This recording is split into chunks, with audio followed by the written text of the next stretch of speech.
বাংলাদেশে পড়া শেষ করে লেবারি বিষয় আছে সৌদিতে আসার পরে এখানে দেখা যাচ্ছে আপনার বলদ দেওয়ার কাজ করে, রাস্তা ঝাড়ু দেয়।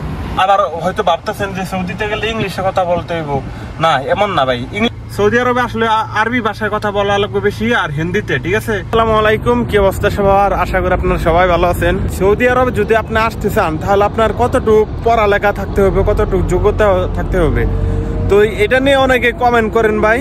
তো আজকের এই ভিডিওতে আপনাদেরকে বলবো আপনার কোন পর্যন্ত পড়ালেখা থাকলে সৌদি আরবে আসতে পারবেন, কিংবা ড্রাইভিং বিষয় যে কোনো বিষয়ে আপনার যদি পড়ালেখা থাকে তাহলে কিন্তু সৌদি আরব আসতে পারবেন, তা না হলে আসতে পারবেন না, এরকম কিছু না ভাই। ঠিক আছে, আজকে আমি সব কিছু খুলে বলবো এই ভিডিওতে, তো আপনারা সাথেই থাকেন। তো আসলে ভাই সৌদি আরবে যদি আপনি আসেন, যেমন ধরি আপনাদেরকে একটা কথা বলি, অনেকেই কিন্তু বাংলাদেশের পড়া ধরতে গেলে বাংলাদেশের পড়ালেখা শেষ করে তারপরে কোনো চাকরি পায় না, কোনো কিছু পায় না, তারা কিন্তু সৌদি আরবে আসে। অনেকেই টাকার অভাবে লেবারি বিষয়ে আসে ভাই। বাংলাদেশে পড়া শেষ করে লেবারি বিষয় আছে সৌদিতে আসার পরে এখানে দেখা যাচ্ছে আপনার বলদ দেওয়ার কাজ করে, রাস্তা ঝাড়ু দেয়, এই কাজগুলো করে সৌদিতে। ঠিক আছে, তো আসলে এই পড়ালেখা সৌদি আরবে যদি দামি কোনো চাকরি নিতে চান তাহলে লাগবে। তো আমাদের বাংলাদেশের লোক আসলে এই সৌদি আরব আইসা বেশিরভাগ লেবারের কাজই করে। ঠিক আছে, তো আমি আপনাদেরকে যেটা বলবো, পড়ালেখা মোটামুটি যারা করছেন কিংবা করেন নাই ভাই, কোনো ভয় নাই। আপনারা সৌদি আরবে আইসা যে কোনো কাজ করতে পারবেন, কোনো সমস্যা নেই। আপনারা তো আর ওই অফিসের চাকরি নেবেন না, বুঝলেন না? আপনারা আইসা এখানে হয়তো গাড়ি চালাবেন, কিংবা আপনারা আমি তো গাড়ির ভিতরে বসে নই, হয়তো বা আপনারা গাড়ি চালাবেন কিংবা লেবারি কাজ করবেন, বা আপনারা তো আর অফিসে কাজ দেবো না, বুঝলেন নাই? তো এর জন্য বলি আপনার কোনো টেনশনের কারণ নাই। আপনার হয়তো 1 পর্যন্ত পড়ছেন কিংবা 2 পর্যন্ত পড়ছেন কিংবা এসএসসি পাস করছেন, কোনো সমস্যা নাই। তো সৌদি আরবে আসার পরে আপনার যদি লেবারি বিষয়ে আসেন, ঠিক আছে, কিংবা ড্রাইভিং বিষয়ে আসেন, তাহলে এখানে আসার পরে আপনাকে কেউ বলবো না তুই কোন দূরে পড়ছ।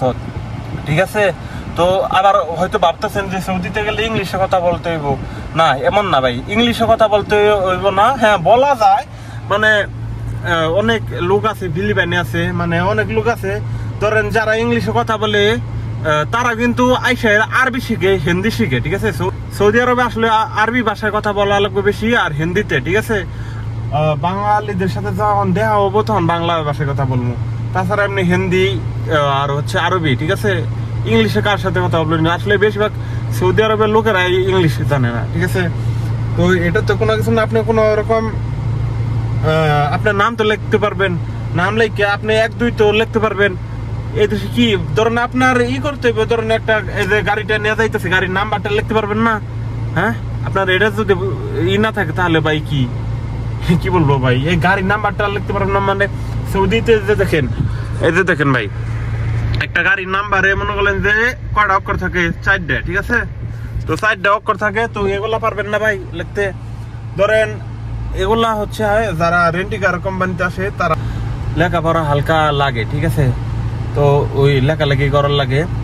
তো যাই হোক, আর যদি আপনি নাও পারেন তাও সমস্যা নাই, যে কোনো কাজে আপনি আসেন কোনো সমস্যা নাই ভাই, আপনার লেখাপড়া নিয়ে কোনো টেনশন নাই। ঠিক আছে, সৌদিতে আপনারা হয়তো ভাবতেছেন যে সৌদিতে গেলে মনে হয় অনেক লেখাপড়া লাগবে ভাই। সৌদিতে আসেন, যেমন আপনার সবকিছু যখন আরবি ভাষা সবকিছু পরিচিত হয়ে যাইব না, তখন আপনার যে বাংলাদেশের মতো মনে হইব। ঠিক আছে, তো এই যে গাড়িটা ধরেন আমি হচ্ছে আছি এখন রেন্টিকার কোম্পানিতে, এই গাড়িটা এখন আমি অফিসে নিয়ে যাবো, অফিসে নিয়ে জমা দিব, গাড়ির নাম্বারটা লিখবো, তারপরে যে দেখেন যে কিলোমিটার আছে, তারপর কতটুকু তেল আছে, এই যে দেখেন তেল আছে ফুলি 1 কাঠা কম আছে। ঠিক আছে, তো এগুলা লিখতে হইব আর কি। ঠিক আছে, তো সবাই ভিডিওটা শেয়ার করে দিবেন।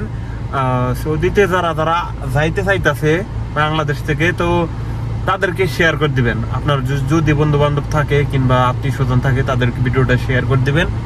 আর কোনো প্রশ্ন থাকলে, যে কোনো জিনিস নিয়ে যদি কোনো কিছু নিয়ে ভিডিও চান, আপনারা একটু কমেন্ট করে জানাবেন আমাকে। ঠিক আছে, যে ভাইয়া এটা সৌদি আরবে কিভাবে কি করব, কিংবা এটা নিয়ে আমার একটা ভিডিও দেন, আমি ভিডিও দিব আপনাদেরকে। ঠিক আছে ভাই, আর একটা কথা ভাই, সবাই প্লিজ আমাদের কথাটা রাখবেন ভাই, সেটা হচ্ছে আমার এই ভিডিওর কমেন্ট বক্সে আমার ফেসবুকে লিঙ্ক দিয়ে দেবো, ফেসবুকটাকে প্লিজ ফলো দিয়ে দিন।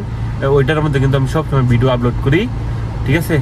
তো সবাই ফলো দিয়ে দেন ভাই। হ্যাঁ, সবাই ভালো থাকবেন। আল্লাহ হাফেজ, বাই বাই, টাটা।